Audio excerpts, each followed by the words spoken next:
Hello and a very warm welcome to Game On, your one-stop shop for all the latest from the world of sports. India's medals tally has crossed 55 at the Asian Games in Hangzhou, and there are more up for grabs today. From badminton to 100-meter hurdles, we've got you all the latest results from Hangzhou. We'll also look at all the big teams in this year's ODI World Cup. Chetan Narula and Vedam Jaishankar are here with us. We'll do a SWOT analysis of the top teams, including Australia, England and New Zealand. So guys, are you ready? Because I'm excited about this. It's been a while. We've been sort of, talking about what's going to happen with the Indian team. All of this time has gone into the build-up. But I feel like it's really now upon us. The World Cup finally in India, teams have arrived. There are visuals, that we're seeing of different squads. There's, of course, a warm-up game, 2 warm-up games that are on today. So a lot to look forward to, Chetan. But I feel like it's all coming together, right? Like that excitement is building up. And just as journalists, this is a huge moment for us as well before any big tournament like the World Cup. Hello, Meha. Absolutely. I mean, it's the ODI World Cup. It's the biggest carnival of international cricket. Yes, T20 is starting to become the bigger money spinner, but in terms of sheer excitement, in terms of sheer history, nothing really compares to the ODI World Cup. And it is coming back to India for the 4th time now, 87, 96, 2011, and now 2023. And, you would expect everything to be about cricket. Yes, there's the Asian Games going on, as you mentioned, and India is performing really well. But over the next 48 hours, I think, and not just over the next 48 hours, as soon as India plays its first game, the excitement and the anticipation is just going to hit a crescendo. And I think it's already starting to build, as you mentioned. You just check social media. World Cup is just everywhere. Yes, people are celebrating the Asian Games. They're also talking about the iPhone 15, but everything else apart from that is all about the ODI World Cup. Yeah, I think for me, the moment I get my hands on the accreditation, I'll just know that, okay, this is it. Because that's a big moment for all cricket journalists, right, Vedam? I mean, you've covered cricket for such a long time, but come the World Cup, there is something special to cover that. Even for us journalists, just because we know that there are going to be a lot of memories. There's, of course, going to be exciting action. But more than that, just the memories that we'll build, right? Yeah, till the T20 World Cup came along, I mean, the ODI World Cup was the biggest. It really was the biggest. And wherever I have traveled to various countries, whether it's England, New Zealand, Australia, or Pakistan, I mean, it was always really, really, really festive. I remember Pakistan, we just needed to carry the accreditation card. That was enough. We would be pushed right in front of the airline queues and security. And, everything was hunky-dory the minute they saw your card. So I think what really happened was the World Cup fever took over. And like somebody said, there could be Asian Games, there could be a whole lot of things. But the Cricket World Cup, when it starts, would be like a tsunami coming at all these other sports. And that is true because we are a cricket loving country, but even otherwise, if you look at it, it's not just in India. The World Cup fever really grabs everybody. And before you know what's happening, you're in the thick of it, and you're really in the thick of it. And this time, I think India have gone the extra mile. They have picked and chosen players whom they think can do well. And more than anything else, earlier there used to be a lot of let me say as influence to pick up grounds. But now we can see, like for instance, Bangalore is not a preferred site, preferred ground for the cricketers because one, it's not a spinning track. 2, the outfield is not big enough. Yeah. So although I think we're playing against the Netherlands there, we're not playing the high-profile games there. The high-profile games are played on turning tracks and on big outfields, which really means that India is serious, not just a question of playing a good host. You also want to win the championship. And that's what we're all looking forward to. Okay, now we're going to specifically look at each team. the top teams. But let's first begin with the Indian camp. The Indian team, they arrived in Thiruvananthapuram without Virat Kohli. The star Indian batsman requested permission from the team management due to a personal emergency. So he flew to Mumbai from Guwahati and is expected to join the team today. Now, a source from the Board of Control for Cricket in India confirmed that he went to Mumbai for personal reasons. This is a report in Crickbuzz. The source says that Virat will rejoin the team soon, and the source also said something which was confirmed. The other members of the contingent, of course, arrived in Thiruvananthapuram after a 4-hour flight on a special aircraft on Sunday evening. So that's the only report that we've got from there. But the thing that we've seen, Chetan, is that, you know, what was happening in Asia Cup seems to have continued here. Weather gods playing spoil sport. So far, we've had warm-up games that have been reduced or have been cancelled because of rain. But I think this now warm-up game is really the last chance to keep yourself sort of up and ready. I don't think there's much needed in terms of, you know, what the teams want. They're all settled. So this is more really about just, you know, getting some match practice before the World Cup begins, right? I was just thinking before the show, I mean, do we really need 2 warm-ups for an ODI World Cup in India? I'm not really sure. I think 1 warm-up game would have been enough. Most of the teams, they're preferring to not play their first choice players. They're trying to rest them. They're trying to, you know, make sure that the players are fit and available and not peaking too early, not really performing with a lot of intensity so that, you know, they can do that during the World Cup. I think and a lot of teams are coming on the back of a lot of ODI cricket into the tournament. And it's Indian conditions, you know, everybody has experience of that. It's not like you're going to play red ball cricket at 11 a.m. on a cloudy Leeds morning.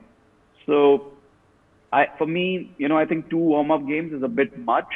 So I think maybe it's because I'm looking forward to the World Cup starting. Maybe it's that. But I think 2 warm-up games was a bit much.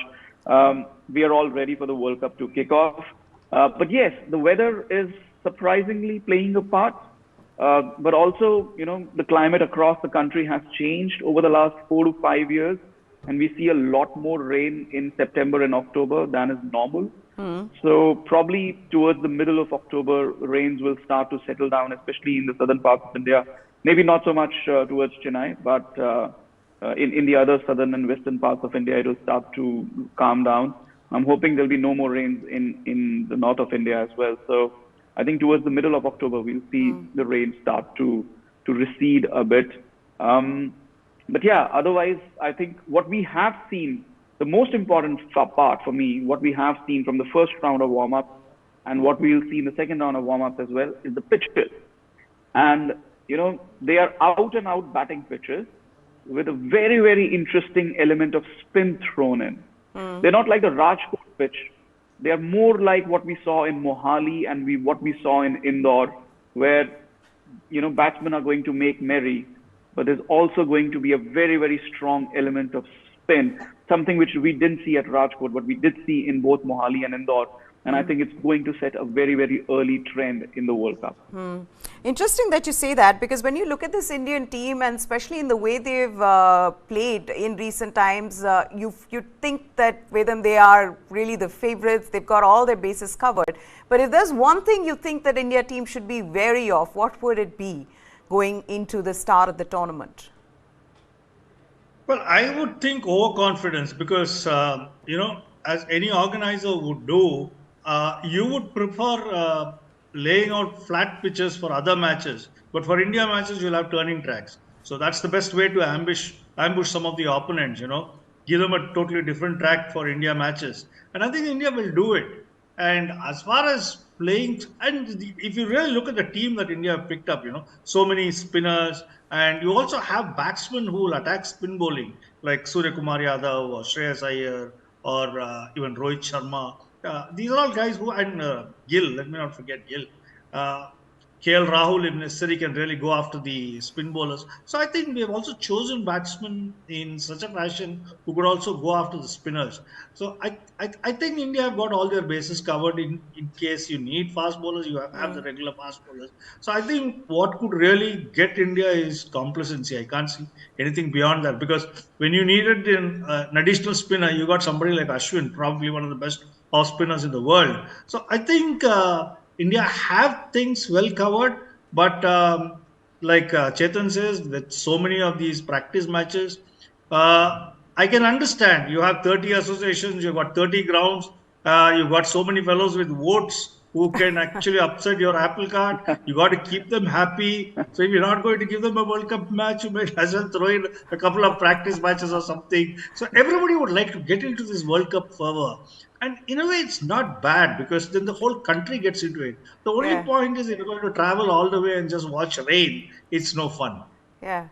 I was Yeah. expecting a better match in Bangalore, Vedam, given that the president comes from there. But to think that it's India, Netherlands in Bangalore, which has disappointed you. I know you already spoke about it on one of our earlier shows. But clearly that cloud hasn't worked in Bangalore's favor. Yeah. See, when I got talking to a lot of these people, they were talking about strategies. And one of the things that went against Bangalore is it's more of a batting pitch, where high runs are possible. And at the same time, the outfield is quite small. They wanted bigger boundaries. So that's the only reason. And I think the president agreed to it. Because let's not forget, Roger Binney, first and foremost, is a cricketer. He is a former World Cup champion and he understands the requirements, the requirements of the Indian team. And he says, fair enough, that's good. And yes, you still have a Netherlands match as far as India match is concerned. But I guess you have to make do with it. Ultimately, what is very important for all of us, for all cricket fans all over the world, I would say, is that India stays as a cricketing power. And one of the ways that you can stay as a cricketing power is to win a lot of matches. And if India can win this World Cup or at least come up to the final, then I think the cause will be well served. Okay, now we've talked about India a bit. Let's also talk about some of the other teams that India should be wary of. Of course, ranked third in the ODI format, Australia are a team that most cricket fans will have in their top four purely based on the Australian cricket system, because there is a reason that Australia are the most successful World Cup team ever, winning the tournament in 1987, 99, 2003, 2007 and then 2015. The current squad is a perfect blend of experience and youth, with the likes of David Warner, Steve Smith and Mitchell Starc blending in with the future of Australian cricket and all-rounder Cameron Green, with the best fast bowling trio in the business in Starc, Pat Cummins and Josh Hazlewood, as well as the wicket-taking spinner in Adam Zampa. This is a very good attack. Is there a concern? If there is one, it is in the lack of a second quality spinner, because it will be too much to expect Glenn Maxwell to support Zampa in each match, as well as the sameness of Green, Marcus Stoinis and Sean Abbott as medium pacers. And even though Travis Head's injury is a major setback, that Australia can call on a proven match winner such as Mitchell Marsh to open the innings with Warner speaks of the depth in this squad. And somehow, despite the fact that India just beat Australia emphatically, Vedam, I don't think, once the World Cup begins, Australia are going to be that easygoing. I feel like you're going to see a very different Australian side once the World Cup begins. And that's why I feel this team is still one of the favorites, at least to qualify for the semi-finals. Yeah, Neha, yes, I think we would do that Australia would come to the semi-finals. But again, a lot of when you look at the Australian composition of their team, a lot would depend on how the pitches are.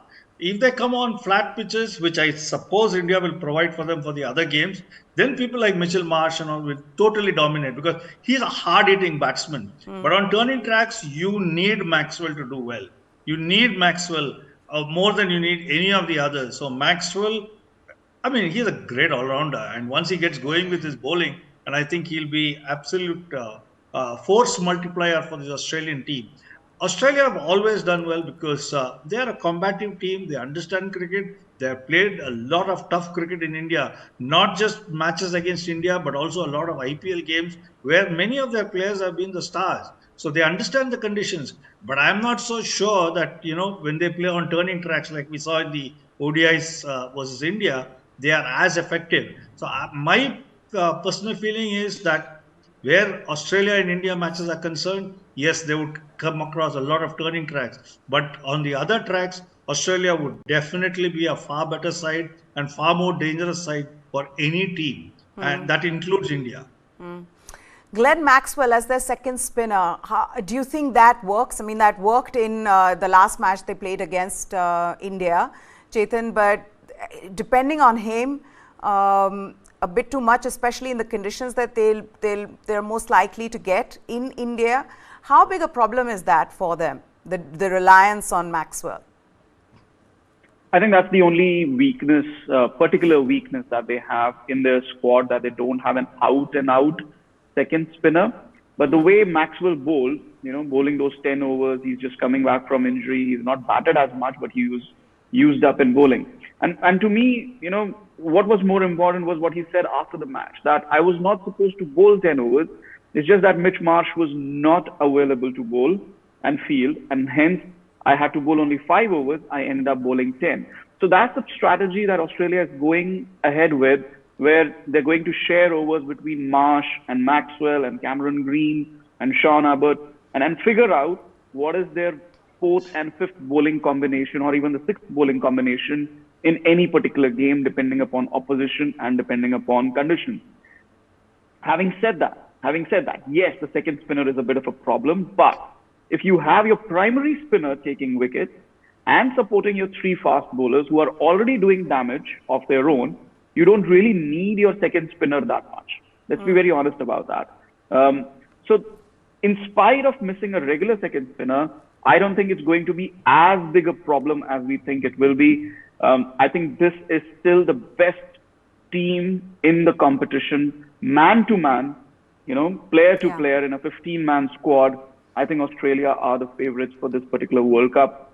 I think because of the length of the tournament, Australia is going to find form. It's going to find momentum as it goes on. And I think they will get the best of conditions. I mean, they're playing in Chennai, then they're playing 2 matches in Lucknow, then they're playing in Bangalore, then they're playing in, I'm talking about the big games. They're playing in Ahmedabad, they're playing in Dharamsala. So these are grounds that are going to suit their strength. We talked about Bangalore being a small ground, short boundaries, but they have really big hitters. So they got 350 at Rajkot, which is not a small ground by any means. So I think the conditions are going to suit them. The opponents for those particular grounds are going to suit them. And I think this is a team, like I said, man to man. For me, they are the favorites for this World Cup. And that's why I find that very strange. The fact that they not only lost to India, but the manner in which they lost to India. And I know that, Chetan, we go back to it and we say, they didn't have their first choice players. India also didn't have their first choice player. But were you surprised by that? And would that have any say in how they are going to be approaching the World Cup, or would that have been forgotten? That would have already been forgotten. I mean, they're trying to preserve their players. They know they need to preserve their star players, their star bowlers. A couple of them just coming back from injury. Couple of them, they haven't batted for a while. Injury to Travis Head, and you needed Mitchell Marsh to step up. You needed to try out the players in case those injured players didn't come back. The same situation as India. In case those injured players didn't come back, or didn't come back in form, they need to reevaluate all of that. Till the last game, they were reevaluating whether they need, Ashton Agar, or they needed to take Manas Labuschagne. So it was a chain of matches which was helping them evaluate situations.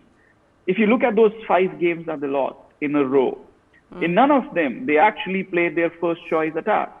Even in Rajkot, they did not play their first choice attack, but it was the closest they came to playing their first choice attack. They had all 3 fast bowlers. They had Cameron Green, they had Glenn Maxwell.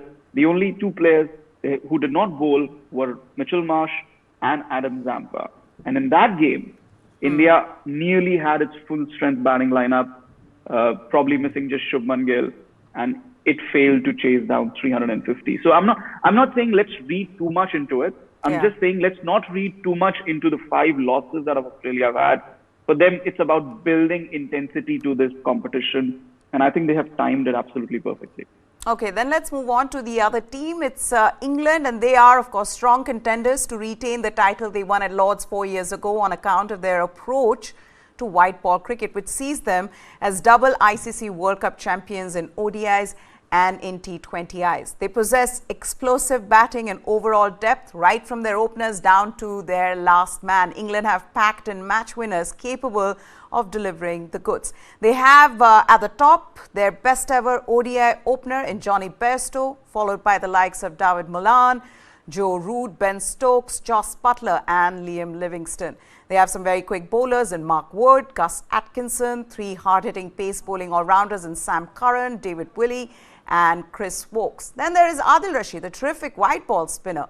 There's Liam Livingstone, who can bowl spin, as well as Moeen Ali. They are there to back him up. If there is a weakness, you could say it's the tendency to keep going hard at the bowling, even when wickets are falling, especially on slow and low surfaces, as well as Root's lack of form.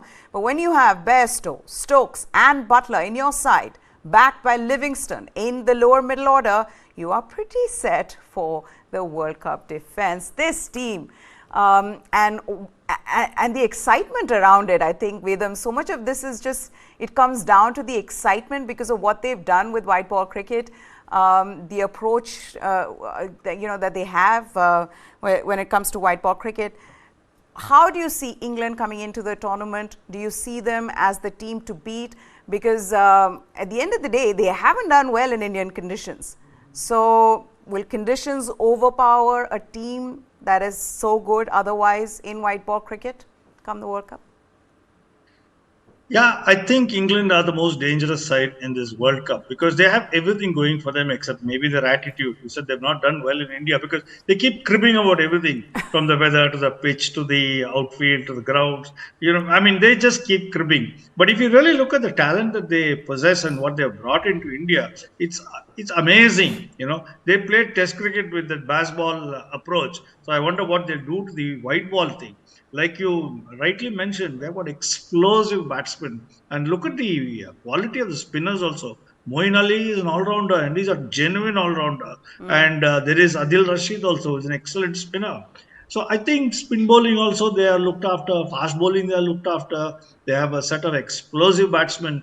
And let's not forget 2 of the highest paid foreign IPL players. They have both of them are all-rounders. So I think all said and done, they have experience, they have got youth, they have a lot of explosive ability and talent. Like I said, maybe the only thing which will be going against them is their attitude and approach. If they can sort that out very quickly and look at everything very positively, I think they are the side to beat.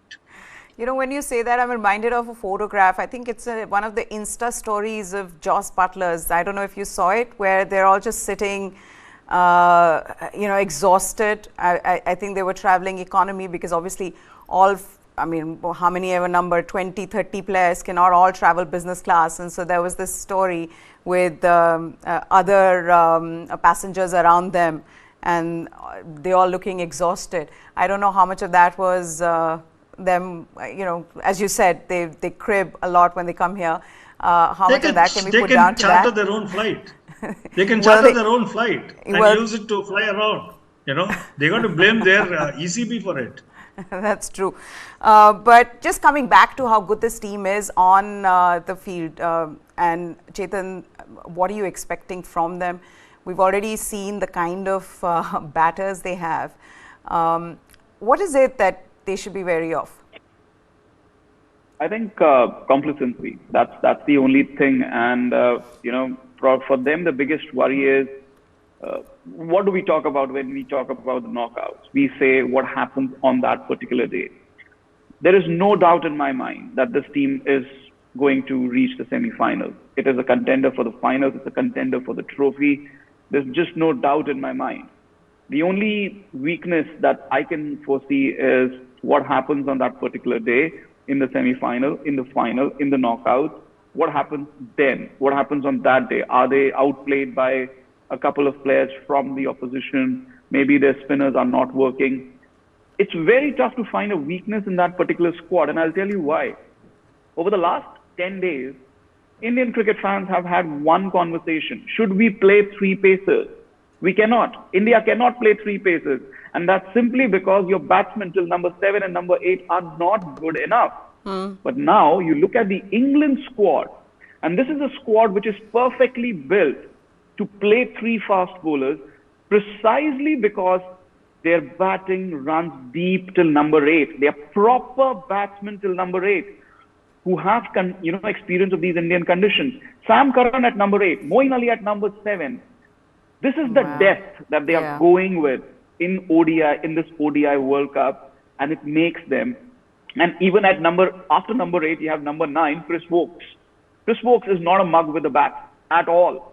And if they decide to play David Willey at number 10, then your batting runs till number 10. So this team can play because of these kind of all-rounders, because their batsmen at number 7, 8 and 9 are no mugs.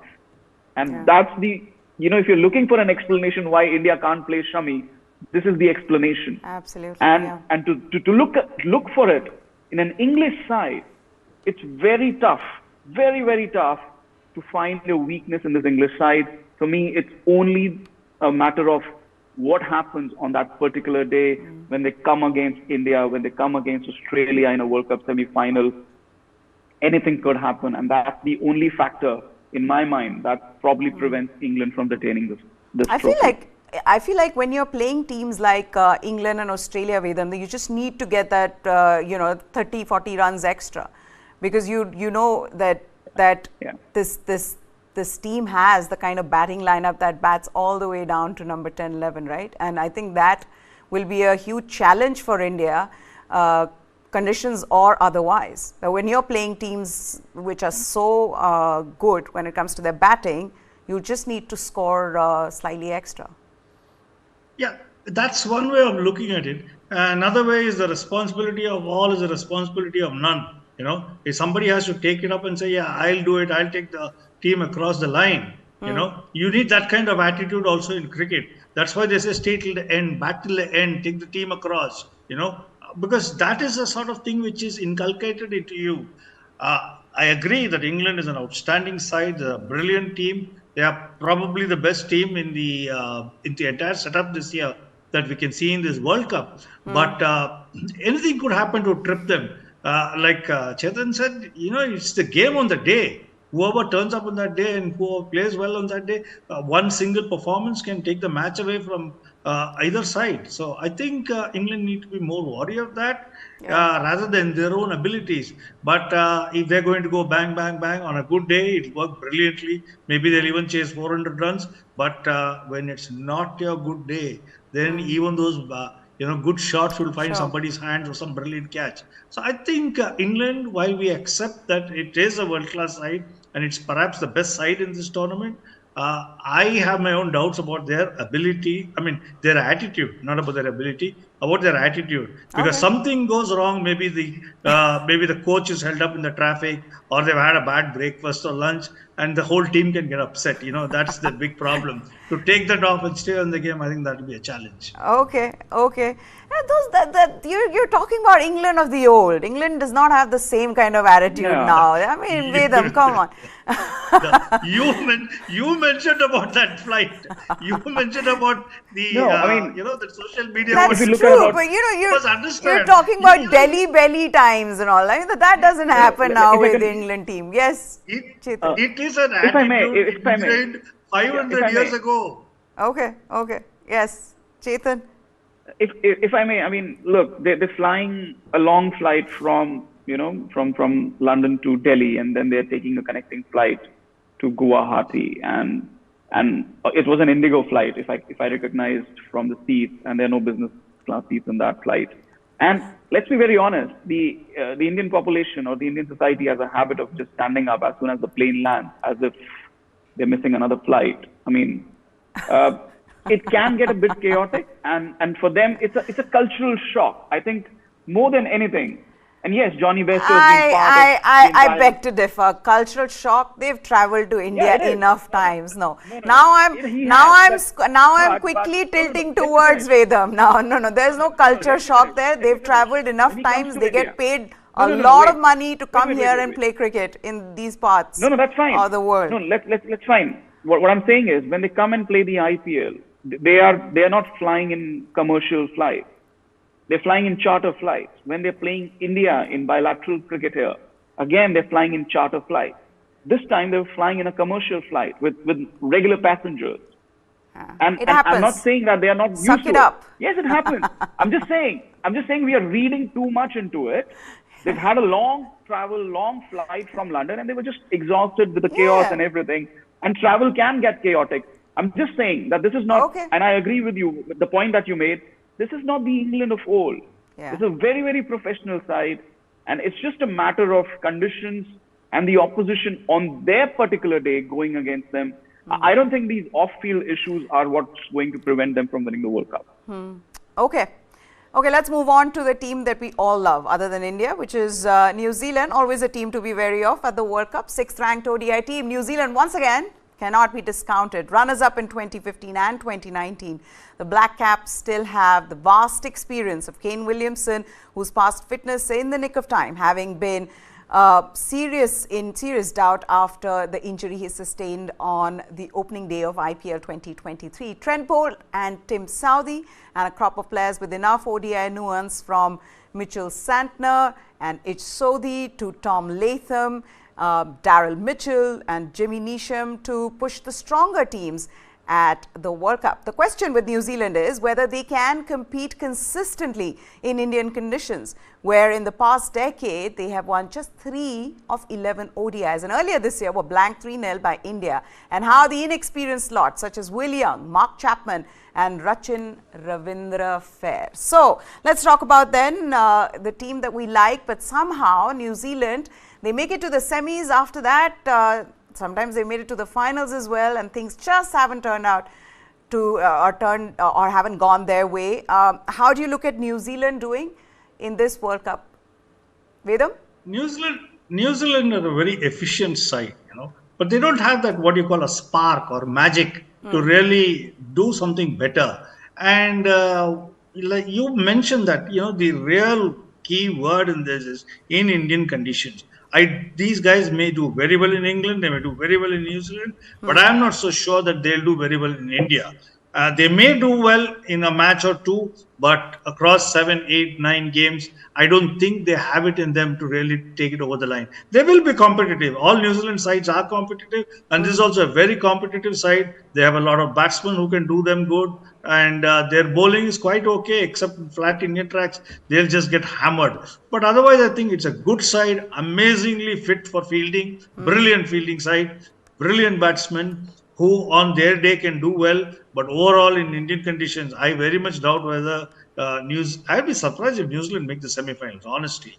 If they do it, well and good for them, but I'd be surprised. Okay, Chetan, do you think New Zealand will make it to the semi-finals? Absolutely. I'm actually very, very surprised where them said that. And I think for me, they are nailed on semi-finalists. I mean, you look at the way they've been playing ODI cricket for the last 1.5 years. Immediately after the 2021 T20 World Cup, they came to India. They were the number 1 ranked ODI side. They were absolutely blanked by India. And for them, the preparation for this ODI World Cup started immediately. They went back to the drawing board and they actually tore up their batting order. If you look at from what they've done from 2022 onwards with their ODI lineup, they have filled their middle order with hard-hitting all-rounders. You look at Daryl Mitchell, you look at Chapman, you look at, who's this guy, Glenn Phillips. They also had Michael Bracewell, but he's injured and he's out. So at the top, you have somebody like a Devon Conway who's now sharing batting responsibilities with Kane Williamson. And in the middle order, you have guys like Mitchell and Phillips and Chapman who can just tonk the ball and score runs. You look at what happened in the warm-up game against Pakistan. Yes, it's a warm-up game, but why it's vital, and I tweeted this, because they've been playing ODI cricket this way for the last 1.5 years, where they save wickets till the 30th and the 35th over, and then they just go big. They've done this against every side they have played in the last 1.5 years, yes, they haven't played England a lot. They haven't played India a lot. They haven't played Australia a lot. But let's also look at the fact that you don't need to beat these sides in the league phase. You just need to get to the semi-finals by beating the rest of the sides, by using the conditions, by batting well. And they have two spinners who are actually doing well now. Ish Sodhi is a fantastic spinner in these conditions. Rachin Ravindra is providing him good support, and he can bat. Look at the way he batted in that warm-up game. So I think they are a very, very well-rounded side. The only issue with me is Kane Williamson's fitness, but I think he's a very, very clever guy. Gary Steed, he is probably the best coach in world cricket right now in terms of international cricket success. Look at New Zealand's record for the last 6-7 years. They've not missed the semi-final. They've won a World Test Championship. This is a team which should be winning this tournament if things go their way, if everything falls into place. The only issue I see is, there's another side which could just push them out at the last moment on their day. That day of reckoning, will it come before the semi-final? Will it come when the qualification to the semi-final is on the line? For me, the most important game for New Zealand is against South Africa in Pune. I think that's on November 1, if I'm not mistaken. That's the game that will decide the fourth semi-finalist for this World Cup. Can I tell you, you've set up their case really well. Kudos to you for that. But I do feel conditions will play a huge role, and somehow I don't see New Zealand. I mean, they make it to the semi-finals. I'm not saying that. I'm not going all the way. Vedam says that he might not see them. I think they will make the semis. Actually, between New Zealand and Pakistan. Between New Zealand and Pakistan. Yeah, it's New Zealand. I think it'll be a toss-up. Look, I really would put my money on Australia, England, India and Pakistan making the semi-finals. Okay, so if New Zealand have to get in, they have to get in instead of Pakistan? I doubt very much, because Pakistan is a good side and I think will be very motivated to do very well in India. I'll tell you. Yes. I'll tell you why I said what I said. Because if you look at New Zealand's run of games, they're two tough games. I mean, apart from India, every side is playing two games at, 1 or 2 venues. I mean, New Zealand is playing 2 games at Dharamshala. They're playing 2 games in Chennai. Those 2 games in Chennai are against Bangladesh and Afghanistan.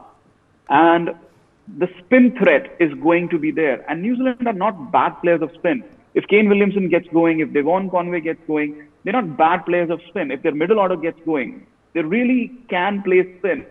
It's those 2 games and then their game against South Africa. Because for me, South Africa is coming up to be a dark horse, and I'll explain why when we talk about South Africa. I think in terms of the conditions, in terms of the grounds that they're going to play at, New Zealand are covered because they have the experience of playing in the IPL and countering these conditions, not as a unit, but as individuals at least. Okay. The thing is, we haven't got South Africa in our top teams because, of what South Africa does in World Cups. But we are going to discuss South Africa and Pakistan maybe tomorrow. I'm out of time, guys, because I also have to take all our Asian Games results. So thank you so much, Chetan Narula and Vedam Jaishankar, for joining us here. And also, I've been tempted to ask you about that picture behind you, Chetan. If I remember, that is the one right after winning the World Cup, and Mahendra Singh Dhoni had said that he'll go bald if he wins. Was there something that I'm going to chop my hair? Something there was. No. He didn't say that. He just went to the barber. They celebrated all night. And he had a photo shoot in the morning, and he hadn't shaved the previous night. He just went to the saloon in the hotel, Taj Hotel, and he just thought, what, I'll get I'm just gonna, this one, And he was like, what, just chop off all my hair. And suddenly he went there, and he was bald. So typical MS Dhoni. Yeah. Okay. Lovely photos and lovely memories. Thank you so much, guys. Completely out of time. Thank you once again. Okay. Let's get you all the latest from the Asian Games. From the verge of being disqualified to winning silver in 100 meters hurdles at the Asian Games, Jyothi Yarraji had a tough race where she not only had to fight competition on the field, but also Chinese officials offered for her right to run the race. This is what happened. It was the final event of the day, and China's Yanni Wu was disqualified for a false start after she took off before the gun had been fired. The Chinese seem to have taken the decision in her stride, quietly stepping back with a wave to the stands. But the drama began moments later when technical officials sought to disqualify Yarraji too. The visibly upset and animated Indian athlete walked to the monitor and began reasoning with the officials. The race remained suspended for over 10 minutes and the action resumed with a decision on both athletes' disqualification to be taken after the race. Yarraji clocked 12.91 seconds behind China's Yu Wei Lin and Wu, but within half an hour, her bronze was upgraded to silver, with Wu finally being disqualified. The protest was lodged by the Indian side by Chief Coach Radhakrishnan Nair and Deputy Chef de Mission Ravinder Chaudhary, who questioned the retention of Wu after she clearly fouled. AFI's Senior Vice President Anju Bobby George, she says the rules clearly state that whoever leaves the ground first in case of a false start is disqualified. Jyothi's hands were still on the ground while the Chinese athlete was already 1.5 steps ahead of her. We lodged the protest even before the race restarted, paid the $100 fees that was mandated for lodging protests and won. Jyothi's medal has been upgraded to silver, she confirmed. And then moving on to shot put, the defending shot put champion Tajinder Pal Singh Toor clinched a gold medal at the Asian Games with a superb throw of 20.36 meters. Tajinder created history as he defended his crown of 2018 and became only the 4th Indian shot putter to win back-to-back gold medals in shot put at the Games. The Indian star beat Saudi Arabia's Mohammad Daouda to win the top prize with his final throw of 20.36 meters. Tajinder started the final with 2 foul throws, despite one of the throws being near the 20 mark. He got off the mark with a 19.51 throw before going into 20.06 in his next. But he was soon challenged by Saudi Arabia's Tolo, who touched 20.18 meters in his 4th attempt. Tajinder fouled his next throw before reaching a monster mark of 20.36 meters. Meanwhile, Tolo settled for silver as he couldn't touch 20 meter in the last attempt. Okay, Avinash Mukund Sable became the first Indian man to win a gold medal in 3,000 meter steeplechase at the Asian Games. The 29-year-old national record holder completed the race in 8.1950 seconds after leading from the start to the finish. Sable rewrote the previous Asian Games record of 8.22.79 held in the name of Iran's Hussein Kiani, set at the 2018 Jakarta Games. Sudha Singh had won a gold in women's 3,000 meter steeplechase in 2010 Asian Games in Guangzhou. After the disappointment at the World Championship, Sable was happy with his performance and he said he was determined to win the gold and had decided that he would keep his pace and run at that. He said that at the World Championships, that was his mistake, that he followed someone else. He says, if my strength is my pace, why should I run at someone else's? So he stuck to his plan and won the gold. Okay, Vidya Ramraj, she equaled the 39-year-old national record. So many medals and so many wonderful stories really coming from the Asian Games. Vidya Ramraj, she equaled the 39-year-old national record of the legendary PT Usha in the 400 meter hurdles at the Asian Games. In Heat 1 of 400 meters, Vidya clocked 55.42 seconds to equal the national record set by PT Usha back in 1984 at the Los Angeles Olympics and booked her berth for the final. Earlier at the Indian Grand Prix in Chandigarh, Vidya came agonizingly close to breaking the record when she clocked 55.43 seconds to achieve her personal best. The 24-year-old Vidya's time was just 1/100th of a second less than Usha's 55.42. PT Usha's record is the second oldest national record in athletics after Shivnath Singh's marathon national record of 1978. Then in badminton, India went down fighting 2-3 against powerhouse China to win the first ever silver medal in the badminton team event as at the Asian Games. Lakshya Sen, he produced a brilliant show in the first singles match to beat world number 6 Shi Yuki. Then world number 3 men's doubles pair of Satvik Sairaj Ranki Reddy and Chirag Shetty went on a smashing spree to outclass world number 2 Li Wei Keng and Wang Chang 21-15, 21-18 in 55 minutes to extend the lead to 2-0. Kidambi Srikanth, he was actually leading in the first game, but then he went on to lose the first game and the match to Li Shifeng, and that exposed India's weakest link, the second doubles and third singles matches. Scratch pair of Dhruv Kapila and Sai Pratik Krishna Prasad then lost 6-21, 15-21 to world number 8 Liu Chen and Ao Xuan Yi, while Pranoy's replacement Mithun Manjunath ranked 53. Now, HS Pranoy was injured, so his replacement Mithun Manjunath, he went down 12-21, 4-21 against world number 20 Wang Hong Yang in the third singles, as India finished second best, but it was still their best performance in the team event. Let's take a look at the points table where India are at the moment. They've already reached 55 in the medals tally. India are in the fourth place. They've won 13 gold medals, 21 silver, 21 bronze, and total of 55. China at the top with 251 in total. Japan 116 with 30 gold medals, along with the Republic of Korea with 30 gold medals for them as well. But India looking to better that today as well. There are more events where medals are expected today. Well, that's it then on News 9 Live. For all the latest from the Asian Games, from the World Cup, you've got to follow our website to subscribe. Hit the like button as well. And if you like our programming, do let us know in the comments section below as well. For now, goodbye. Thanks for watching.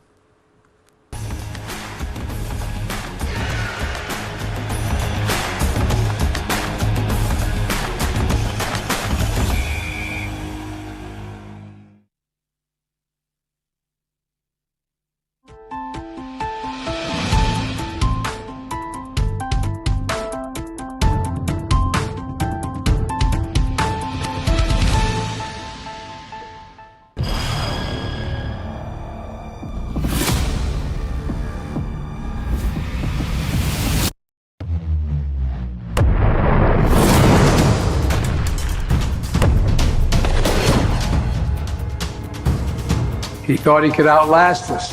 And 1 year later, the evidence is right here in this room. Who will blink first? So far from preventing the expansion of NATO, Russian actions have actually resulted in the expansion of NATO. It's a mess for Russia and it's a mess for the Western world, for NATO and the United States. Putin is a dictator, and if he loses, that means the end of his regime, and probably of him personally. So he has to keep going. Year 2, no end in sight. Streaming now.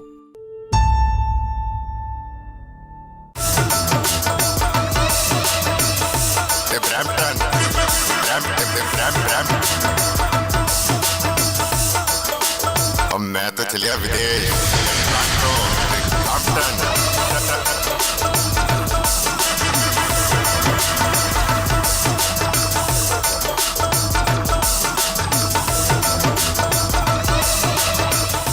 No, it's not a story of diversity in India. It's about a burning desire to leave the country, whatever it takes.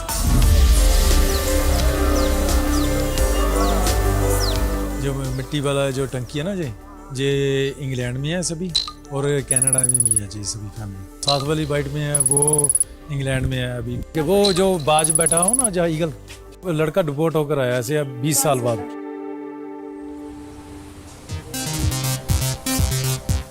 They polish their English and sometimes a